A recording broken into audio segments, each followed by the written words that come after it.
Welcome to the show, everybody. Today, we're talking about Jeffrey Epstein and his unsealed court documents and the high A-list celebrities that were listed on there. The updates in the Savannah Soto case. They have finally made 2 arrests. And this morning in Iowa, a person went into a school and took the life of at least 1 student and has injured multiple others. So first, if you were on the internet at all yesterday, you saw that the court documents for Jeffrey Epstein have finally started to be released after a judge overturned this ruling last year. And now multiple A-list celebrities have been listed, including Bill Clinton, Prince Andrew, and Stephen Hawking. This is just the first batch of documents that are released due to this closed court case, and now they're going to be coming out over the next few days and weeks, and even more celebrities are expected to be named in these. Now, this is all from a court case between Virginia Giuffre and Epstein in 2015 during the defamation suit, and they hid all of this until now. So it's been a full, 9 years now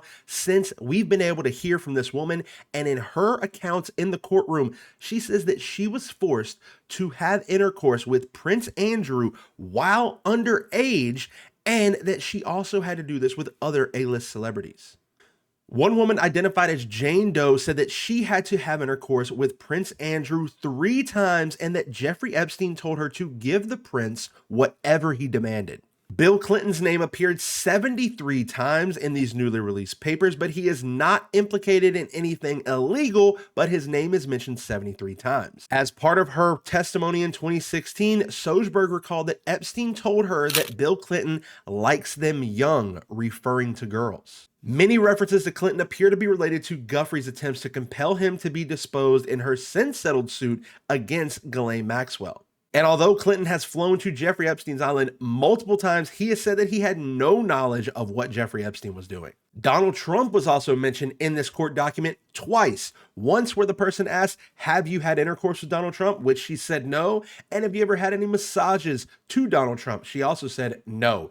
And one of the most surprising people to be named was Stephen Hawking. Yes, Stephen Hawking, the guy in the wheelchair that also speaks with a computer. He has been in multiple underage intercourse, like parties and groups, and people just have no idea that he was even a part of any of this. Epstein apparently offered a reward to Giuffre's friends, acquaintances, and even family members in order to help prove that her allegations that theoretical physicist and cosmetology, oh my gosh. Epstein offered a reward to Giuffre's friends, acquaintances, and even family members to help prove that her allegations against Stephen Hawking participating in this group intercourse were false in an unsealed email between him and Maxwell. This morning, multiple people were shot at an Iowa high school where this person who claims to be gender fluid walked into a school, posted on TikTok that they were waiting in the bathroom, and then went out and started firing at multiple students. Right now, 1 student is confirmed unalive. The shooter has taken himself, and 3 other people were injured, including 2 students and an administrator. Today was the first day of school after the Christmas break and the beginning of the 2nd semester in Perry Community School District. The governor of Iowa said that our hearts are broken by the senseless tragedy and our prayers are with the students, teachers, and families of the Perry community. Obviously, schools in the entire area have canceled class for tomorrow as people try and grieve and come to grips with what just happened in their small community. A Perry High School student described hiding in a small room with 3 other students and a counselor after gunfire erupted before the start of class. Ava Augustus said through tears that people were calling their parents and friends when they heard, "He's down, you can go out." "I run and you can just see glass everywhere, blood on the floor," she said, her voice breaking. "I get to my car and they're taking a girl out of the auditorium who had been shot in her leg." A lot more things are coming out about this shooter right now. His parents have been identified now on social media, and he's been identified as gender fluid, but that's really all we can come up with now because he posted that on his TikTok. But make sure you stay here because we'll definitely have you with more updates. Yesterday at his probation hearing, a convicted felon leapt over the bench of the judge and attacked her and wounded one of her bailiffs. This video went viral out of Las Vegas yesterday. Deborah Redden, 30, a 3-time felon, was being sentenced by Judge Mary K. Halthus in Clark County after he was convicted of attempted battery. The judge to the floor. The American flag and the Nevada state flag come tumbling on top of him while he fights with the judge and her multiple bailiffs. The court officers actually drag him away, but then he breaks free and tries to go back after the judge, which is still laying on the floor. The judge suffered minor injuries and is doing just fine, but as for the criminal, I don't see them ever getting out of jail now. You guys may remember last week the case of Savannah Soto, a pregnant teenager who was due to go into labor, but that same day, her and her boyfriend had just disappeared and no one knew where they were. Well, just a few days later, they were found with gunshot wounds in each of their head, execution style, and her unborn baby, and her boyfriend were found deceased. Now, there was a viral security camera footage going around of what people believe to be the criminal and the shooter, but nobody was able to really pinpoint who this person was or any leads at all. However, today, a 19-year-old and his 53-year-old father have both been charged in the killings of Savannah Soto, her newborn unalived baby, and her boyfriend. The boy was 19 years old, charged with capital murder, and then his father, Ramon Preciado, 53, has been charged with destroying and altering a human corpse after he helped his son move the bodies of Savannah Soto and her boyfriend. According to the police report, the family said they could not get a hold of Savannah on her cell phone, and that's when they started to worry. People in the police department next to them actually said they heard that Savannah and her boyfriend were out of town.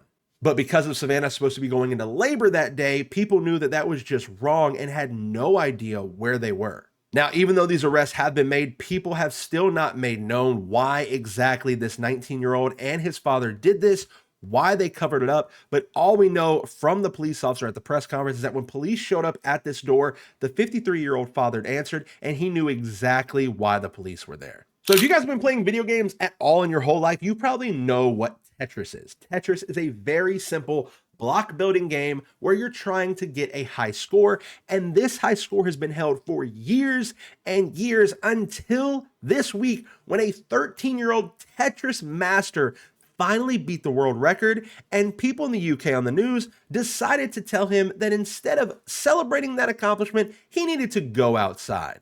Now, I know years ago, if any of us would have told our parents that we wanted to be professional gamers, YouTubers, TikTokers, they would have no idea what we're talking about and tell us to go outside. But in today's world, people are making more money than our parents by streaming video games and being a creator online. So this 13-year-old kid was streaming himself, beating this world record, and people that still have this mindset of video games are not a career went on the news and told him, if that was my kid, I would have told him to go outside. Playing until the game crashed, Gibson grinded through rows of blocks to near perfection, with the kill screen crash being ending of the game, a sign that he had, for lack of a better term, beat Tetris. This is something many players have tried and failed to do, an almost impossible feat that requires the utmost concentration and perfect Tetris play to achieve. But that wasn't enough to impress Sky News presenter Jane Secker, who didn't hide her feelings on the matter. Tetris has long been touted as a video game that just can't be beaten because it just goes on and on. Well, 13-year-old American Willis Gibson has technically proven that wrong. He beat the original Nintendo version of the game by reaching such a high level that the coding froze and left the program unable to generate any more falling blocks. After that, and acknowledging what he had just did, Secker said that as a mother, I would tell my child to step away from the screen, go outside, get some fresh air. Beating Tetris is not a life goal. Many online have called her out for her smugness and embarrassing comments, praising Gibson for his unique achievement. This person on Twitter said literally history was made by a kid, no less, and she throws that stupid comment in there, just embarrassing, would slot right in with 80s reporters talking about those Nintendos. Well, guys, that's all we have for today. Let me know in the comments what you think about any of these stories. Be sure to hit that like and subscribe button and come back tomorrow for more daily news.